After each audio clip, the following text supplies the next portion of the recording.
चलिए, हमने संविधान के अंतर्गत पिछली क्लासेस में भाग 1 से 5 तक को अलग अलग डिवाइड करके देखा था। आज हम थोड़ा सा उसका रिवाइज कर लेते हैं कि हमने क्या क्या पिछले क्लासेस में पढ़ा था। तो संविधान के जो 5 भाग हैं, भाग 1 के अंतर्गत संघ और उसके क्षेत्र है, भाग 2 के अंतर्गत नागरिकता है, भाग 3 के अंतर्गत मूलभूत अधिकार है, भाग 4 के अंदर राज्य की नीति निर्देशित तत्व और भाग 5 के अंतर्गत जो है कि संघ की कार्यप्रणाली है। भाग 1 के अंतर्गत जो अनुच्छेद आते हैं वो 1 से 4 तक है। भाग 2 के अंतर्गत 5 से 11 है। भाग 3 के अंतर्गत 12 से 35 तक के आर्टिकल्स या अनुच्छेद है। भाग 4 की बात करें तो 36 से 51 तक के हैं और 51 के अंतर्गत जो है कि मूल कर्तव्य का भी समावेश किया गया है। और भाग 5 के अंतर्गत आर्टिकल नंबर 52 से 151 है, यानी सबसे बड़ा जो भाग है वो भाग 5 है। ये हमने पिछले क्लासेस में डिस्कस किया था और इसके अंदर 1 से 5 तक के अध्याय आते हैं, यानी भाग 5 में भी 5 अध्याय का इसमें समावेश किया गया। 52 से 151 तक के जो 5 अध्याय इसके हैं उनको यदि हम डिटेल देखें तो 52 से 73, 74 इनका हम पूरा डिटेल और इसमें क्या क्या इंक्लूड किया वो भी हम लेके आ जाते हैं यहाँ पर। 52 से 70 तो कार्यपालिका जिसके अंदर राष्ट्रपति और उपराष्ट्रपति दिया हुआ है। 74 से 75 तक मंत्रिपरिषद है और आर्टिकल नंबर 76 कहता है महान्यायवादी। इसके बाद 77 और 78 के अंतर्गत सरकारी कार्य का संचालन किस प्रकार से होगा ये निर्धारित किया गया है। 79 और 88 यानी 79 से तो 88 तक संसद यानी संसद की संरचना जिसमें राज्यसभा उसके बाद लोकसभा और उनकी कार्यप्रणाली ये है 79 से 78 तक। 79 के अंतर्गत संरचना, 79 के बाद 80 के अंतर्गत राज्यसभा, फिर 81 के अंदर लोकसभा, इस प्रकार से निर्धारण किया गया है।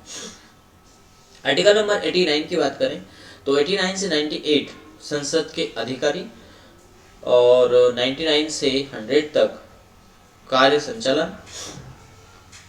अनुच्छेद 101 से 104 तक जो है कि सदस्यों की निहरता और 104 के बाद 105 की बात करें तो सदस्यों की शक्ति व अधिकार इसमें है। 107 के अंतर्गत विधायी प्रक्रिया है 107 से 111 तक, जिसमें 110 के अंतर्गत धन विधेयक के बारे में कहा गया। 112 से 117 तक वित्तीय विषय प्रक्रिया का भी निर्धारण यहाँ पर किया गया और 118 से 122 तक साधारण प्रक्रिया का निर्धारण यहाँ पर किया गया। आगे यदि हम बढ़े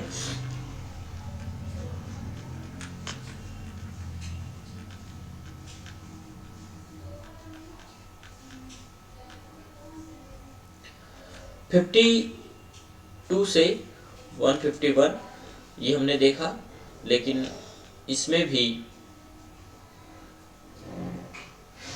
हमारा जो आगे का है वो कहता है, यानी 101 भाग 1 से 2 अनुच्छेद 52 से 122 तक हमने डिस्कस किया।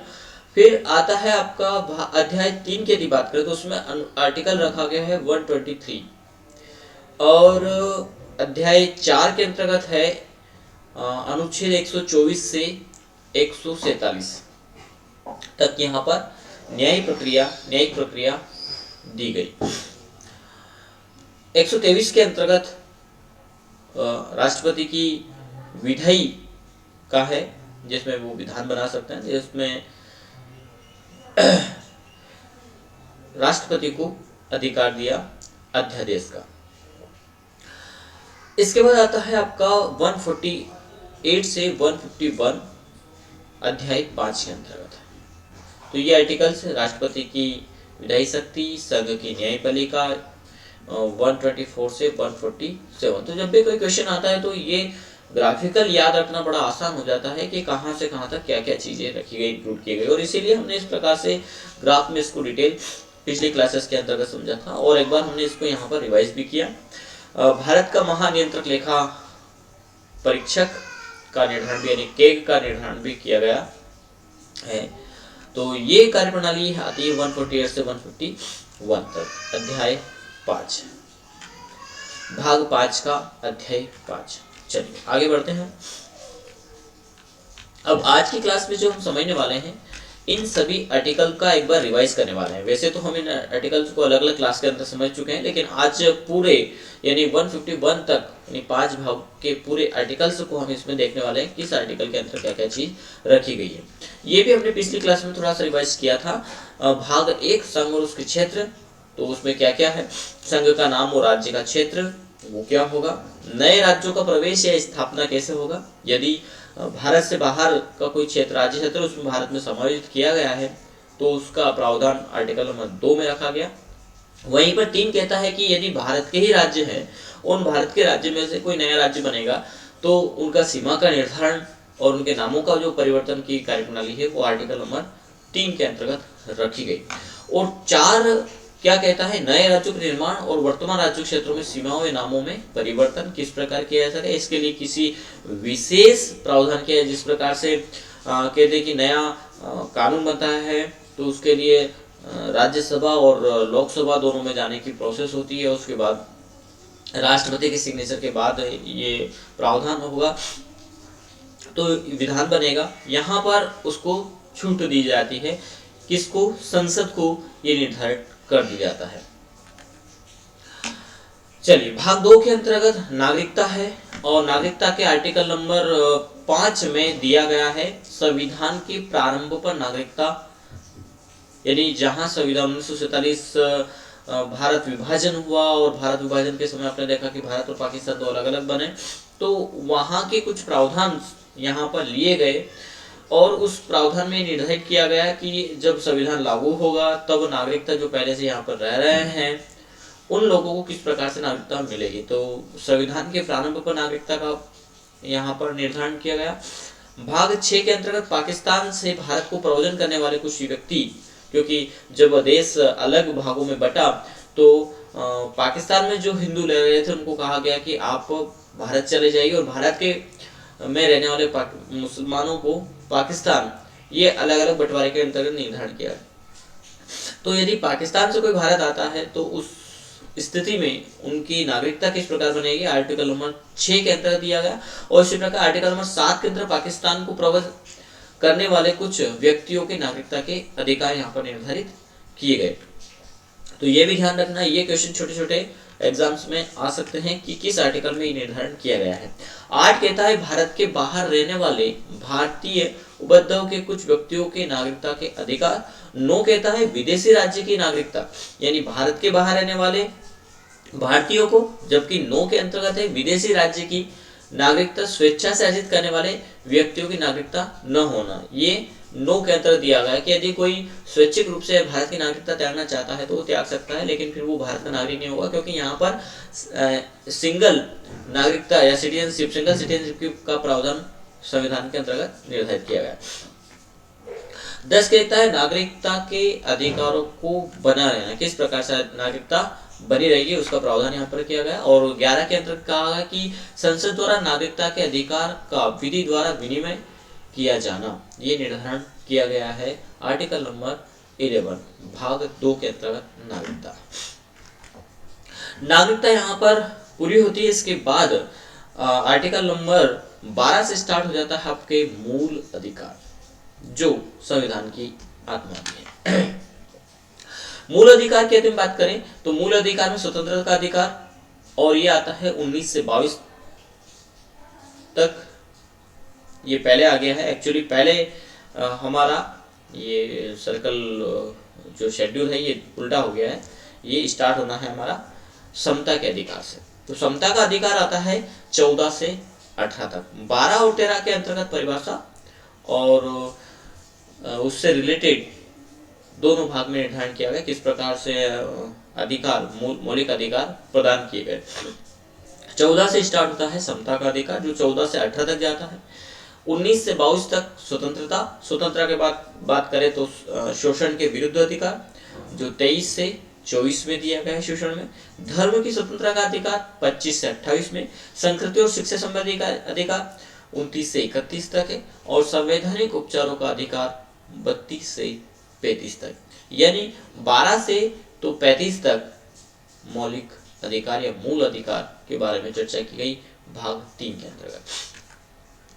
सबसे पहला जो समता का अधिकार है वो क्या कहता है, 14 से 18 में। 14 में कहता है विधि के समक्ष समानता होगी। 15 कहता है धर्म, मूलवंश, जाति, लिंग या जन्म स्थान के आधार पर विभेद का प्रतिषेध, यानी उनके धर्म, जाति, लिंग के आधार पर उनमें कोई जो है कि विभेद नहीं किया जाएगा, उनमें असमानता नहीं रखी जाएगी, सब समान होंगे। भारत के लोग भारत के संविधान के अनुसार सब समान हैं, कोई एक दूसरे के बीच में मतभेद या इस प्रकार का विभेद नहीं करेगा, ये यहाँ पर निर्धारित किया गया। आर्टिकल नंबर 16 के अंदर लोक नियोजन के विषय में अवसर की समानता, समान रूप से लोक नियोजन जो भी विषय है उसके उसमें समान रूप से भागीदारी सभी की होगी। 17 के अंतर्गत कहा गया अपृष्ठता का अंत, जो छुआछूत है उसका अंत करता है आर्टिकल नंबर 17। 18 कहता उपाधियों का अंत, क्योंकि इसके पहले कई प्रकार की उपाधि चल रही थी, कई राजा महाराजा और सामंतकार थे, तो उनके अपनी अपनी उपाधि थी और वो उन उपाधियों से नवाजे जाते थे। तो यहाँ पर समानता के अधिकार के अंतर्गत उन उपाधियों का अंत कर दिया गया और उन उपाधियों के बाद जो नई उपाधि थी वो थी हमारी संसद, और संसद के अंतर्गत जो उपाधियां दी गई वही सर्वमान्य उपाधियां हैं, जैसे प्रधानमंत्री, मुख्यमंत्री, संसद के सदस्य, उनके मंत्री, है ना, ये सब अलग अलग जो उपाधि संविधान प्रदान करता वही सब कुछ उपाधि है। बाकी की जो पहले की उपाधि थी उनका सभी का अंत यहाँ पर किया जाता है। आर्टिकल नंबर 18 ये कहता है, तो 14 से 18 तक क्या दिया गया, समानता के अधिकार, जिसके अंदर विधि की समानता, धर्म मूल, लोक नियोजन के विषय 16 में रखे गए, अपृष्ठता का अंत 17 में किया गया और उपाधियों का अंत 18 में किया गया। तो ये ध्यान रखना है। स्वतंत्रता का अधिकार, और स्वतंत्रता का अधिकार स्टार्ट होता है 19 से 22 तक, और 19 में क्या कहता है, वाक स्वतंत्रता आदि विषय में कुछ अधिकारों का संरक्षण ये देना, बोलने की स्वतंत्रता का अधिकार आर्टिकल नंबर आपको 19 प्रोवाइड करता है, प्रदान करता है। 20 कहता है अपराधों के लिए दोष सिद्ध के संबंध में संरक्षण। यहाँ पर यदि आपके ऊपर कोई दोष सिद्ध नहीं होता है तो आपको ज्यादा समय तक बंदी, यानी उसका 24 आवर्स का ही नियम है, वहां तक आपको बंदी बना करके नहीं रखा जा सकता। यानी यहाँ पर क्या दिया गया, बोलने की स्वतंत्रता, सॉरी, अपराधों के लिए दोष सिद्ध के संबंध में संरक्षण यहाँ पर यह आर्टिकल प्रोवाइड करवाता है।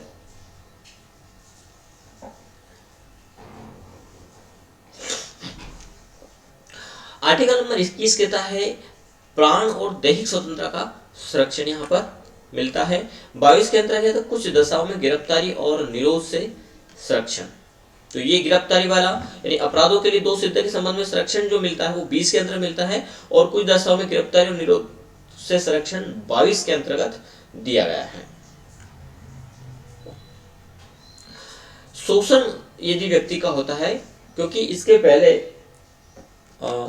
भारत के नागरिकों पर कई प्रकार के शोषण भारतीय लोगों को के किए गए, तो यहाँ पर किसी भी व्यक्ति का शोषण न हो इसके लिए उसे मूल अधिकार दिए गए। तो शोषण के विरुद्ध अधिकार यहाँ पर बनाया गया, और शोषण के विरुद्ध अधिकार 23 से 24 के अंतर्गत दिया गया। तो शोषण के विरुद्ध में 23 कहता है मानव और दुर्व्यवहार और बाल श्रम की बात करें, बलात् श्रम की बात करें का प्रतिषेध यहाँ पर किया गया। 24 के अंतर्गत कहता है कारखाना आंदोलन में बालकों के नियोजन का प्रतिषेध। पहला वाला बलात् श्रम है, यानी हरण करके लाया गया और फिर उसको कार्य करवाया गया, तो उसका प्रतिषेध 23 के अंतर्गत है। और बालकों के बाल श्रम की बात करें तो उसका प्रतिषेध 24 के अंतर्गत है। इसके बाद धर्म की स्वतंत्रता का अधिकार 25 से 28 तक। इससे 25 क्या कहता है अंतकरण की और धर्म की अबाध रूप से मानने, आचरण करने और प्रचार करने की स्वतंत्रता आर्टिकल नंबर 25 देता है हर व्यक्ति को। 26 कहता है धार्मिक कार्यों के प्रबंध की स्वतंत्रता, यानी धार्मिक कार्य वो कर सकते हैं लेकिन वो जो है कि असंवैधानिक नहीं होना चाहिए। यानी ऐसा नहीं कि आपका धर्म बता दे कि भैया हम तो भारत के संविधान को ही नहीं माने, हमारे धर्म में ऐसा कोई निर्धारण नहीं है, तो इस प्रकार से नहीं, आप अपने धर्म का आचरण करें लेकिन संयम में रकम सदाचार में रह करके। 27 कहता है किसी विशिष्ट धर्म की अभिवृद्धि के लिए करों के समुदाय के बारे में स्वतंत्रता उसको होगी। और 28 कहता है कुल शिक्षा संस्थानों में धार्मिक शिक्षा या धार्मिक उपासना में उपस्थित होने के बारे में स्वतंत्रता यहाँ पर दी गई है। यदि किसी विशेष धर्म को मानने वाले लोग हैं और वो यदि उसमें उपासना नहीं करना चाहते हैं या वो करना चाहते हैं तो उसके लिए स्वतंत्रता यहाँ पर आर्टिकल नंबर 28 प्रोवाइड करवाता है।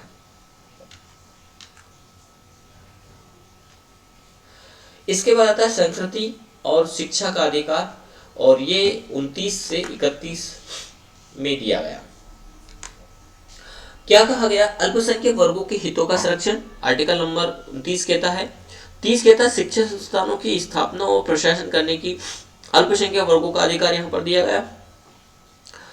इसके बाद 40वें संशोधन के अंतर्गत जो है कि धारा 6 के अंतर्गत कुछ इसमें हटाया भी गया है, जिसमें 31 जो आर्टिकल था उसके अंतर्गत था संपत्ति का अधिकार। इसको 40वें संशोधन के अंतर्गत निश्चित किया गया या हटा दिया गया।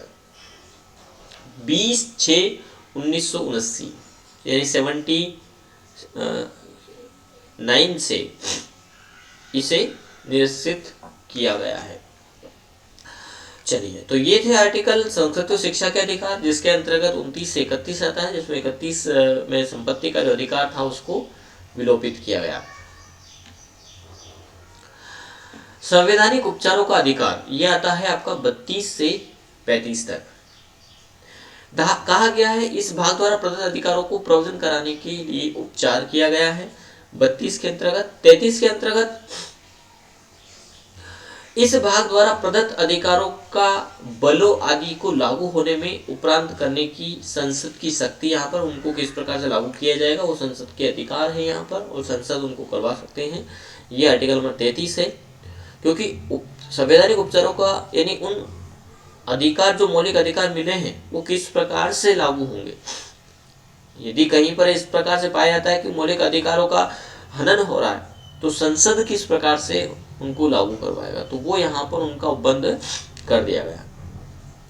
34 कहता है जब किसी क्षेत्र में सेना विधि प्रवर्त है तब इस भाग द्वारा प्रदत्त अधिकारों का निर्बंध किया जाना। यदि वहां पर सेना का प्रावधान है तो वहां पर सेना का कानून लागू होता है, दंडिक प्रक्रिया उसकी लागू होती है, तो उसके अकॉर्डिंग वो सारी चीजें लागू होती है, तो वो उसका भी प्रावधान यहाँ पर किया गया।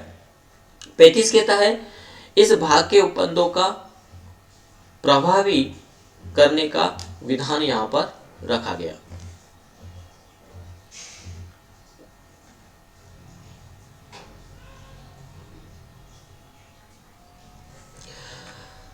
इसके बाद आता है भाग 4, और यहाँ पर आते हैं राज्य के नीति निर्देशक तत्व। तो राज्य के नीति निर्देशक तत्व एक राज्य को सुदृढ़, सशक्त और विकसित बनाने की प्रणाली निर्धारित करता है। तो उसके लिए यानी राज्य कल्याणकारी, मंगलकारी राज्य की स्थापना किस प्रकार से होगी, और उसके लिए राज्य को जवाबदेह कहा गया, लेकिन अधिकार के रूप में प्रदान नहीं किया गया। नागरिकों को यह अधिकार नहीं दिए गए कि वो जो है कि इसके लिए दबाव बनाए या कोर्ट जाए, इस प्रकार का यहाँ पर निर्धारण नहीं किया गया। यहाँ पर यह निर्धारित कर दिया गया कि वहां की जो सरकार है उसका ये दायित्व होगा कि वो कल्याणकारी और विकसित राज्य की परिकल्पना करे और उसके लिए जो हो सके अच्छा करे। तो ये राज्य के नीति निर्देशक तत्वों के अंतर्गत समाहित किया गया। आर्टिकल नंबर 36 के अंतर्गत परिभाषा है उससे संबंधित।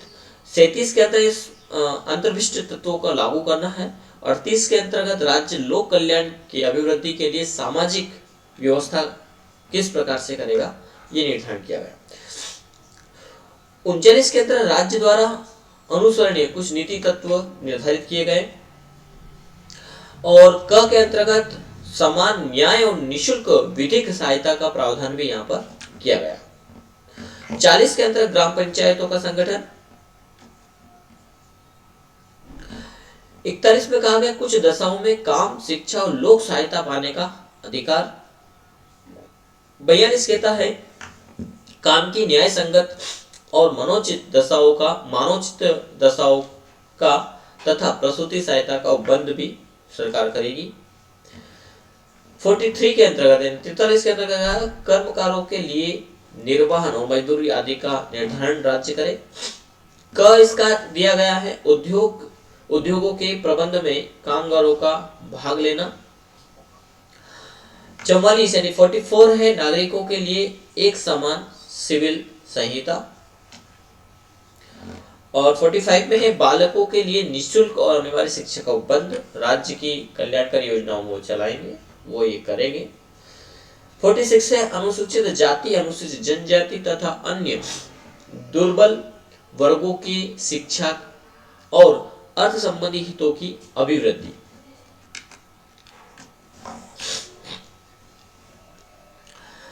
इसके बाद आता है आर्टिकल नंबर 52 और यहां से स्टार्ट होते हैं कार्यपालिका, द्वितीय निदेशक के तत्व के बाद। तो 52 कहता है भारत के राष्ट्रपति यानी भारत का कार्यप्रणाली का अध्यक्ष जो है वो राष्ट्रपति होगा। आर्टिकल नंबर 52 के अंतर्गत ये निर्धारित किया गया और सभी प्रकार के संसद के सभी प्रकार के कार्य राष्ट्रपति के नाम से किए जाएंगे। 53 के अंतर्गत है संघ की कार्यपालिका शक्ति। 54 के अंतर्गत राष्ट्रपति का निर्वाचन। 55 के अंतर्गत है राष्ट्रपति के निर्वाचन की रीति क्या होगी। 56 के अंतर्गत है राष्ट्रपति की पदावधि कितने समय होगी। 57 के अंतर्गत है पुनर्निर्वाचन के लिए पात्रता क्या होगी, तो जब तक चाहे पुनर्निर्वाचन के लिए योग्य रहेंगे। यहाँ पर अमेरिका की संविधान की तरह नहीं है कि 2 बार से अधिक राष्ट्रपति पद के लिए योग्य नहीं होंगे। यहाँ जब तक चाहे निर्वाचन वो हो सकते हैं।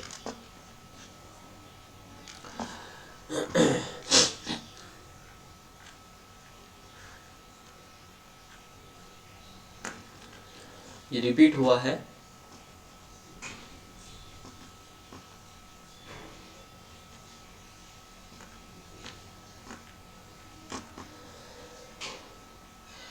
फिफ्टी 58 के अंतर्गत है राष्ट्रपति निर्वाचन होने के लिए आहारताएं। ये आर्टिकल नंबर 58 के अंतर्गत निर्धारित किया गया है। 59 के अंतर्गत राष्ट्रपति पद के लिए शर्तें और 60 के अंतर्गत राष्ट्रपति द्वारा शपथ या प्रतिज्ञा। 61 के अंतर्गत है राष्ट्रपति पर महाभियोग चलाने की प्रक्रिया और 62 के अंतर्गत राष्ट्रपति के पद में रिक्ति को भरने के लिए निर्वाचन करने का समय और आकस्मिक रिक्ति को भरने के लिए निर्वाचित व्यक्ति की पदावधि। 63 कहता है भारत का उपराष्ट्रपति जिसकी दोहरी कार्यप्रणाली होती है, यानी संसद के अध्यक्ष, राज्यसभा या उच्च सदन के अध्यक्ष के रूप में और उपराष्ट्रपति के रूप में। जब राष्ट्रपति नहीं है तब उपराष्ट्रपति राष्ट्रपति की कार्यप्रणाली को अपनाएंगे, लेकिन कब तक, जब तक कि नए राष्ट्रपति का निर्वाचन नहीं हो जाता या जो राष्ट्रपति है वो कहीं अस्वस्थ है या इस प्रकार की कार्यप्रणाली नहीं है, तो वो जब तक अपने कार्यपद को नहीं संभाल लेते। यानी अमेरिका में उपराष्ट्रपति राष्ट्रपति का पूरा दायित्व उस बचे हुए समय के लिए करते हैं, जबकि भारत के अंतर्गत नए राष्ट्रपति का चुनाव होगा और वो सिर्फ अस्थायी रूप से ही राष्ट्रपति पद को संभाले रहते हैं। उसका कारण यह भी है क्योंकि जो उपराष्ट्रपति है वो राज्यसभा के अध्यक्ष के रूप में भी कार्य करते हैं। तो जब उपराष्ट्रपति राष्ट्रपति बनेंगे तब राज्यसभा के जो अध्यक्ष हैं उच्च सदन के, वो उपाध्यक्ष अध्यक्ष की कार्यप्रणाली को अपनाएगा। ये निर्धारण यहाँ पर किया गया। चलिए, तो 63 के अंतर्गत भारत का उपराष्ट्रपति और 64 के अंदर उपराष्ट्रपति का राज्यसभा का पदेन सभापति होना, ये 64 के अंतर्गत है, जो बात अभी हमने कही थी।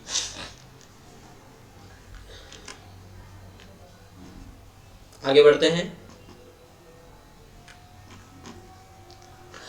अगला आता है 65। क्या कहता है, राष्ट्रपति पद में आकस्मिक रिक्ति के दौरान उसके अनुपस्थिति में उपराष्ट्रपति का राष्ट्रपति के रूप में कार्य करना और उसके कृत्यों का निर्वहन। ये कहा गया 65 के अंतर्गत। 66 कहता है उपराष्ट्रपति का निर्वाचन कैसे होगा। 68 कहता है उपराष्ट्रपति के पद में रिक्त को भरने के लिए निर्वाचन करने का समय और आकस्मिक रिक्ति को भरने के लिए निर्वाचित व्यक्ति की पदावधि।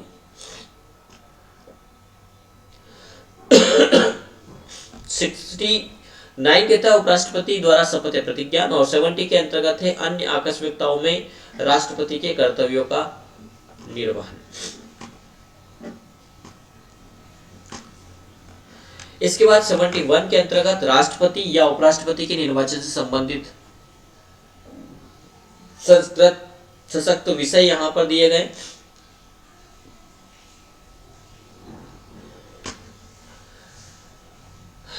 सेवेंटी टू कहता है क्षमता आदि की और कुछ मामलों में दंडादेश के निलंबन, परिहार या लघुकरण की राष्ट्रपति की शक्ति। 73 के अंतर्गत आता है संघ की कार्यपालिका शक्ति का विस्तार।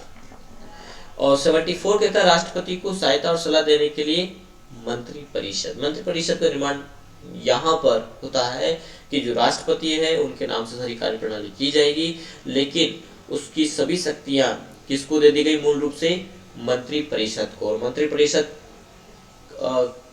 का मुख्य प्रधानमंत्री होगा। 75 के अंतर्गत है मंत्रियों के बारे में अन्य उपबंध।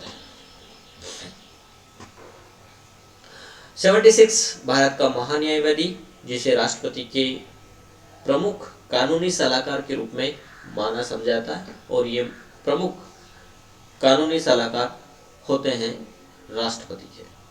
Article number 76। 77 के अंतर्गत है भारत सरकार के कार्य का संचालन किस प्रकार से होगा। 78 के अंतर्गत राष्ट्रपति को जानकारी देने आदि के संबंध में प्रधानमंत्री के कर्तव्य। 79 के अंतर्गत है संसद का गठन, और 80 के अंतर्गत आता है राज्यसभा की संरचना। वहीं पर 81 के अंतर्गत है लोकसभा की संरचना। 82 के अंतर्गत है प्रत्येक जनगणना के पश्चात पुनः समायोजन। 83 के अंतर्गत है संसद के सदनों की अवधि। 84 के अंतर्गत है संसद की सदस्यता के लिए अर्हताएं क्या होगी। 85 कहता है संसद के सत्र के सत्रावसान और विघटन किस प्रकार से होगा, ये निर्धारण किया गया। 86 के अंतर्गत है सदनों के अभिभाषण का और उनको संदेश भेजने का राष्ट्रपति का अधिकार। 87 के अंतर्गत राष्ट्रपति का विशेष अभिभाषण। 88 के अंतर्गत है सदनों के बारे में मंत्रियों और महान्यायवादी के अधिकार, यानी मंत्री और महान्यायवादी जो है वो किस प्रकार दोनों सदन में भाग ले सकते हैं, चाहे उच्च सदन हो या निम्न सदन। इसके बाद संसद के अधिकारी। 89 के अंतर्गत है राज्यसभा का सभापति और उपसभापति। 90 के अंतर्गत उपसभापति का पद रिक्त होना और पद त्याग और पद से हटाया जाना। किस प्रकार से उपसभापति को हटा सकते हैं राज्यसभा के। 86 के अंतर्गत है, ये तो रिपीट हुआ है।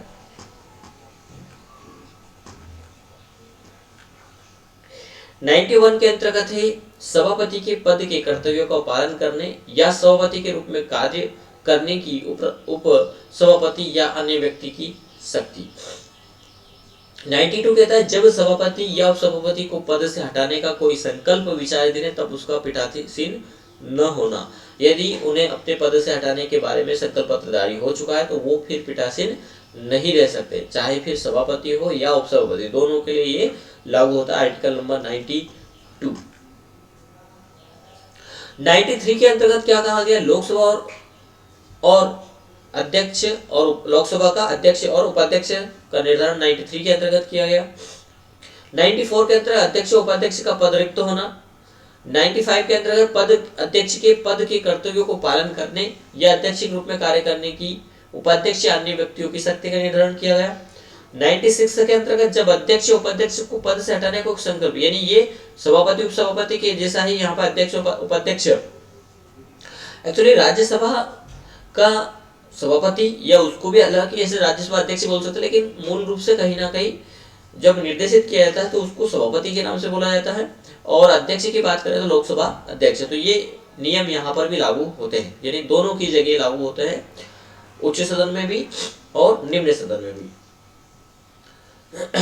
सभापति और उपसभापति तथा अध्यक्ष और उपाध्यक्ष के वेतन भत्ते, यानी देखिए राज्यसभा के लिए सभापति उपसभापति और लोकसभा के लिए अध्यक्ष उपाध्यक्ष, ठीक है। संसद का सचिवालय, और 99 के अंतर्गत है संसदों सदस्यों द्वारा शपथ या प्रतिज्ञा, और 100 के अंतर्गत यह सदनों में मतदान। रिक्तियों के होते हुए भी सदन की कार्यवाही कार्य करने की शक्ति और गणपूर्ति। ये कहता है कि यदि किसी विधि के ऊपर, यानी कोई विधान बनने वाला है, उसके ऊपर वोटिंग हो रही है और ऐसे में कोई पद खाली है, कोई सदस्य नहीं आया है, तो क्या किया जाए, उसको रोक दिया जाए। तो बोले नहीं, उसमें मत दिए जाए, जो गण उपस्थित होंगे उनका ही मत दिया जाएगा। उसके आधार पर ही यहाँ पर ये निर्धारण किया गया कि बहुमत से वो पारित हुआ। कौन सा बहुमत? जो गण वहां पर उपस्थित जो सदस्य आए थे उनकी वोटिंग होगी, उसके आधार पर ही वो पारित होगा। चलिए, आर्टिकल नंबर 101 कहता है स्थानों का रिक्त होना सदस्यों के। 102 कहता है सदस्यता के लिए निर्धारिता क्या होगी संसद के सदस्य के लिए। 103 के अंतर्गत सदस्यों की निर्धारिता से संबंधित प्रश्नों पर निश्चय। 104 कहता है अनुच्छेद 99 के अधीन शपथ लेने या प्रतिज्ञा करने से पहले आहरित न होते हुए निर्हित किए जाने पर बैठने और मत देने के लिए शासित किस प्रकार से होगा।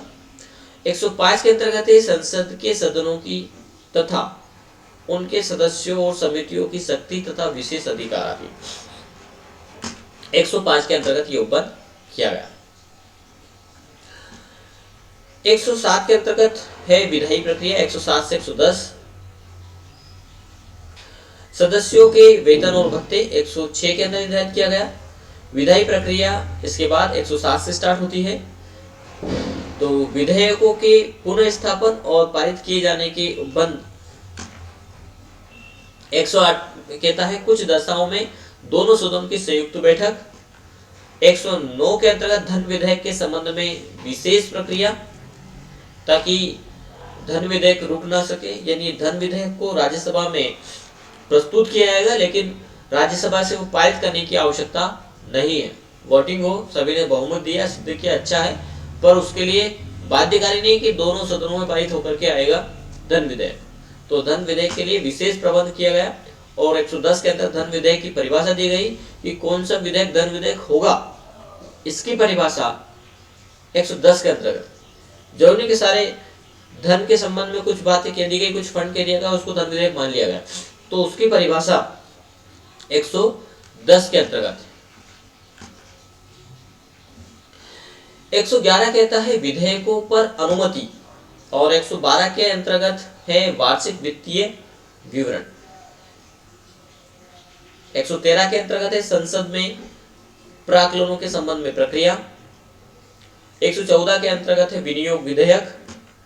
115 के अंतर्गत है अनुपूरक अतिरिक्त या अधिक अनुदान का प्रावधान यहाँ पर किया गया कि किस प्रकार से संसद अतिरिक्त फंड या अनुदान ले सकेगा जब आवश्यकता हो। 116 के अंतर्गत लेखानुदान, प्रत्यानुदान और अपवानुदान का यहाँ पर प्रावधान रखा गया। और 117 के अंतर्गत है वित्तीय विधेयकों के बारे में विशेष उपबंध। 118 के अंतर्गत प्रक्रिया के नियम है। और 119 के अंतर्गत संसद में वित्तीय कार्य संबंधी प्रक्रिया का विधि द्वारा विनिमय किस प्रकार से किया जाएगा। 120 के अंतर्गत है संसद में प्रयोग की जाने वाली भाषा क्या होगी।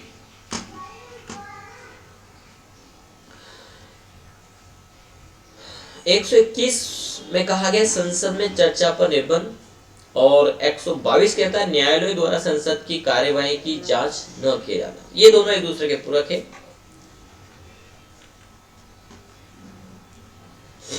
चलिए आगे बढ़ते हैं। इसके बाद आता है राष्ट्रपति की विधायी शक्ति। किस प्रकार से राष्ट्रपति विधान बना सकते हैं, विधायी जिसे अध्यादेश कहा जाता है, तो वो आर्टिकल नंबर 123 के अंतर्गत निर्धारित किया गया। ओनली 23 लिखा है।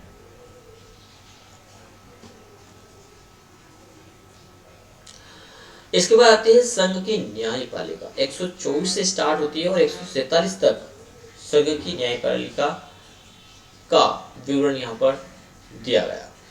तो 124 क्या कहता है, उच्चतम न्यायालय की स्थापना और गठन। 125 के अंतर्गत न्यायाधीशों के वेतन आदि का निर्धारण किया गया। 126 के अंतर्गत कार्यकारी मुख्य न्यायमूर्ति की नियुक्ति। 127 के अंतर्गत तदर्थ न्यायाधीशों की नियुक्ति। यदि न्यायमूर्ति नहीं है, न्यायाधीश नहीं है, तो वहां पर तदर्थ न्यायाधीशों की नियुक्ति किस प्रकार से होगी। 128 कहता है उच्चतम न्यायालय की बैठक में सेवानिवृत्त न्यायाधीशों की उपस्थिति। 129 के अंतर्गत उच्चतम न्यायालय का अभिलेख न्यायालय होगा। और 130 के अंतर्गत उच्चतम न्यायालय का स्थान क्या होगा। 131 कहता है उच्चतम न्यायालय की आरंभिक अधिकारिता क्या होगी। 132 क्या कहता है, कुछ मामलों में उच्च न्यायालयों से अपील और अपीलों में उच्चतम न्यायालय की अपीली अधिकारिता यहाँ पर दी गई। उच्च न्यायालय से किसकी बात की गई, उच्चतम न्यायालय की बात यहाँ पर की गई। 133 कहता है उच्च न्यायालयों से सिविल विषयों से संबंधित अपीलों में उच्चतम न्यायालय की अपील की अधिकारिता। 124 के अंतर्गत दांडिक विषय में उच्चतम न्यायालय की अपील अधिकारिता। 135 के अंतर्गत विद्यमान विधेयक के अधीन फेडरल न्यायालय की अधिकारिता और शक्तियों का उच्चतम न्यायालय द्वारा प्रयोक्तव्य होना।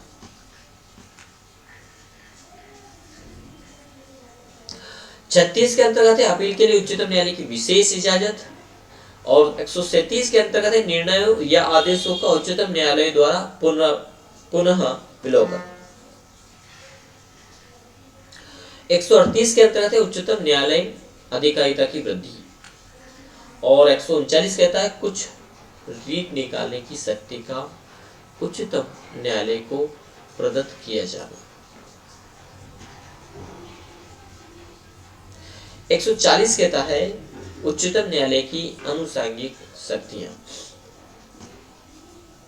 141 के अंदर क्या निर्धारित किया गया, उच्चतम न्यायालय द्वारा घोषित विधि का सभी न्यायालयों द्वारा आबद्ध कर होना या लागू कराया जाना। ये कहा गया आर्टिकल नंबर 141 के अंतर्गत। 142 क्या कहता है, उच्चतम न्यायालय की डिक्रियों और आदेशों का प्रवर्तन और प्रकटीकरण आदि के बारे में आदेश। इन आर्टिकल के बारे में हमने डिटेल अपनी पिछली क्लासेस में समझा था कि इस आर्टिकल में जैसे डिटेल है कि 141 है तो 141 का पूरा डिटेल भी हमने देखा। कुछ ऐसे आर्टिकल्स थे जहां पर हमने उनके डिटेल में नहीं गए, हमने क्योंकि एग्जाम के पॉइंट ऑफ व्यू से उन डिटेल पर जाना उतना जरूरी नहीं है, लेकिन हाँ कुछ आर्टिकल्स, अधिकांश आर्टिकल के हमने डिटेल भी पढ़े हैं। 143 कहता है उच्चतम न्यायालय से परामर्श करने की राष्ट्रपति की शक्ति। और 144 में सिविल और न्यायिक प्राधिकरण द्वारा उच्चतम न्यायालय की सहायता में कार्य किया जाना। न्यायालय के नियम आदि। 146 में है उच्चतम न्यायालय के अधिकारी और सेवक और तथा उनका व्यय। और 147 के अंतर्गत भारतीय संविधान अन्य कानून की व्याख्या करने के लिए भारत के सर्वोच्च न्यायालय को शक्ति देता है। ये बात आर्टिकल नंबर 147 में कही गई।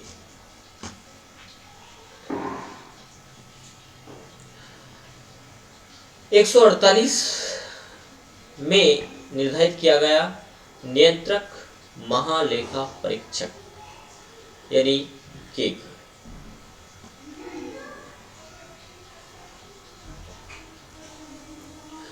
एक 148 के अंतर्गत केक की नियुक्ति और शपथ से आदि संबंधित है। 149 भारत के नियंत्रक और महालेखा परीक्षक के कर्तव्य और शक्तियों का संबंधित है। 150 कहता है संघ और राज्य स्तर को खातों का विवरण। राष्ट्रपति के अनुसार केक की सलाह पर रखना होगा। और 151 कहता है संघ के खातों से संबंधित एक की रिपोर्ट राष्ट्रपति को सौंपी जाएगी, जो संसद के प्रत्येक सदन के पटल पर रखी जाएगी। तो ये थे अभी तक के आर्टिकल नंबर 1 से 151 तक हमने देखे क्या क्या उसके अंतर्गत है, और उनका वर्गीकरण भी अलग अलग हमने देखा। डिटेल चर्चा पर करें तो एक आर्टिकल या एक वीडियो लेक्चर में हम 2 से 3 से अधिक नहीं जा सकते। अभी हमने ज़्यादा डिस्कस यहाँ पर नहीं किया है, हम सिर्फ उन आर्टिकल्स को हमने देखा है जो उन्होंने निर्धारित किया और क्या कहता है कौन सा आर्टिकल। लेकिन जब हम उसका जो है कि एक पिरामिड हम उसको देखें या अलग अलग उसको ग्राफिकली हम डिवाइड करके देखें, तो इन आर्टिकल्स को समझना आसान हो जाता है कि कौन सा आर्टिकल कहाँ से स्टार्ट होता है और क्या क्या कार्यप्रणाली उसके अंतर्गत होती है। यदि हम अपनी डिटेल क्लास की बात करें तो उसमें हमने अभी तक पिछली क्लासेस में आर्टिकल नंबर 200 तक को समझा है।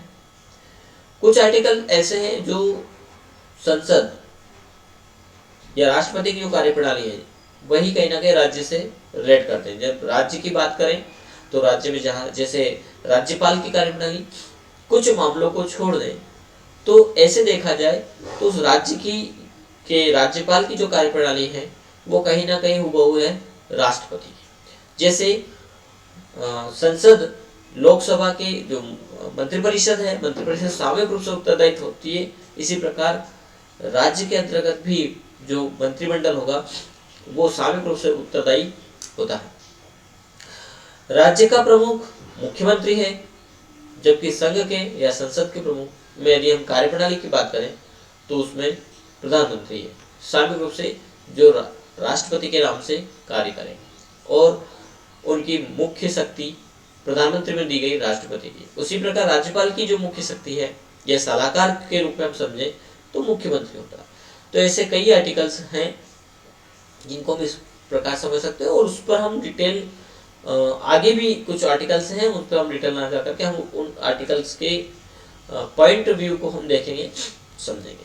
तो अब हम 201 से स्टार्ट करेंगे तो आगे तक के आर्टिकल्स को समझेंगे। ये एक कह दें कि अब रिव्यू था जिसको हमने रिटर्न देखा उन आर्टिकल्स को जो अभी तक हमने पढ़ा समझा। हाँ, 151 से आगे का हम अगली क्लासेस के अंतर्गत लेकर आएंगे, जिसमें आपका एक बार रिवाइज हो जाए कि क्या क्या उन आर्टिकल्स के अंतर्गत रखा है, ताकि जब हम 2 से 3 बार उनको रिवाइज करते हैं तो वो सारी चीज़ें हमें आसानी से समझ में जाती है। तो आज के लिए इतना ही।